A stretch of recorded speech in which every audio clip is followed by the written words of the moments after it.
সবটি total 9টা camera, সবটি বন্ধ। তারপরে মা ফোন করছে ওইখান থেকে, মা তো বাড়ি থাকে না, দূরে থাকে।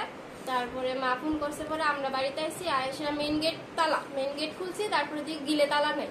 গিল খুললা দেখি সব দরজা খোলা, ওই দরজা মানে পাশের রুমটা ছিল এটা মানে ভাড়া আসলো, এটা বন্ধ। এটা কিছু করছে না, ঠাকুর ঘরের টিকা মানে কিছু জিনিস নিছে পিতলের, আর সব ভাঙচুর করছে, গডরেজ, সুকেস, ফ্রিজ, আর এমনিতে এসি গিজার ইডি রয়েছে। আর ওইদিকে আমরা মনিটরটা নষ্ট করছে, ওইদিকে টিভিটা মানে বাড়ি দিয়ে আমরা ভাঙছে, আর রান্নাঘরেও কিছু জিনিস নষ্ট করছে। আমার মা আসাম থাকে বাবার সাথে, বাড়িতে আমরা ভাড়াটি আসলো, 1 সপ্তাহ হয়েছে তারা গেছে। চুরি হয়েছে মানে সিসি ক্যামেরা টোটালি বন্ধ। প্রত্যেকদিন আমরা সিসি ক্যামেরা 2-3 বার চালাই, সব ওকে। 9টা ক্যামেরা, 9টা ঠিক আছে। কালকা রাত্র 12টা অব্দি আমরা দেখছি, মাও দেখলো ওইখান থেকে, সব ঠিক আছে।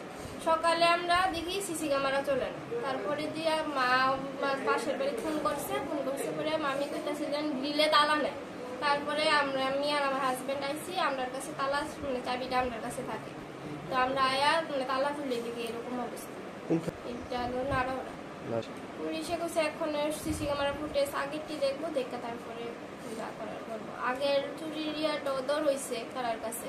আজকে তো মনে করো সব ভাঙছে, মানে নেওয়ার মানে এমন বেশি জিনিস হয়তো নাই, আগেই তো নিচে গা সব, বেশি জিনিস নাই। আর দরজাটি ভাঙলো, তারপর ঠাকুরের আসনটা ভাঙলো, সুকেস, গডরেজ, ফ্রিজ, টিভি, খাটের বক্স এইসব ভাঙলো। মালিকের নাম হচ্ছে মনোরঞ্জন বিএসএফ।